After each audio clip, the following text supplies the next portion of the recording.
Hey guys, this is Comic Uno, and today I'm doing a review for the Man of Steel issue 1.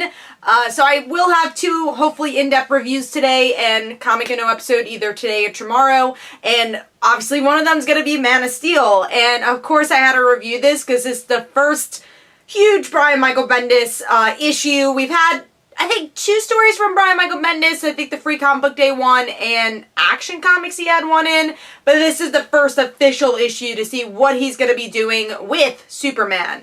So, love the cover here.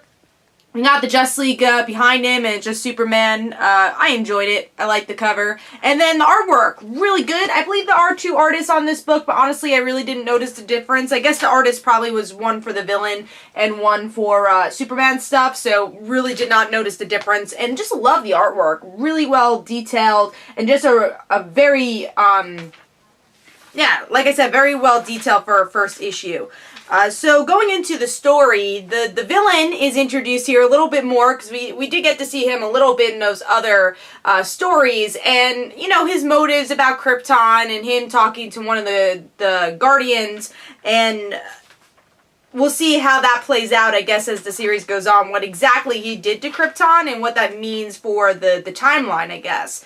And then with Superman, we know something's up, that Lois is not around for some reason, and that's our cliffhanger for the issue, which I really liked. So some white light, obviously probably something DC Rebirth related, takes away Lois maybe? We don't know. We had hints of that in, I think, Bendis' latest issue or story. I don't remember which one it was, where Lois is gone for some reason, and we are finally getting answers of why that happened.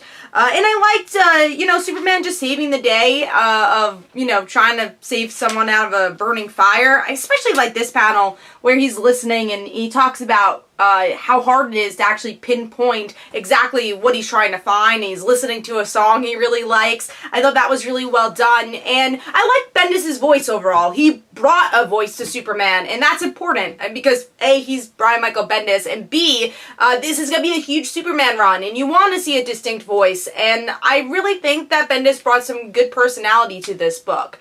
I will say some of the dialogue gets a little repetitive during the fire scene, where I guess Ma Kent once said, a fire is a fire, and Superman says it like 10 times, and then them just repeating the word fire over and over again was, you know, got a little repetitive, like I said, and I didn't like in the dialogue. And then there's parts that I kind of wish could have been cut out, like we had Killer Moth. I understand it was related to the fire aspect, but I didn't really care about that part of the story as much, and it felt like a Batman story. I was like, wait, why is Killer Moth here?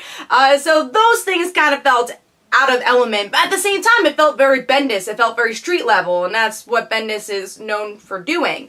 So overall, it's not a perfect issue, but I definitely enjoyed it and want to pick up more, obviously, and I thought it was a really solid issue. So overall, I'm going to give the Man of Steel issue 1 4 stars. Hopefully you guys enjoyed. This is Comic Uno. Don't forget to follow me on Twitter. Don't forget to like my Facebook page. Also, description below, there are links to my comic book, Like Father, Like Daughter, and don't forget to like the Facebook page of Like Father, Like Daughter, and I'll see you guys later.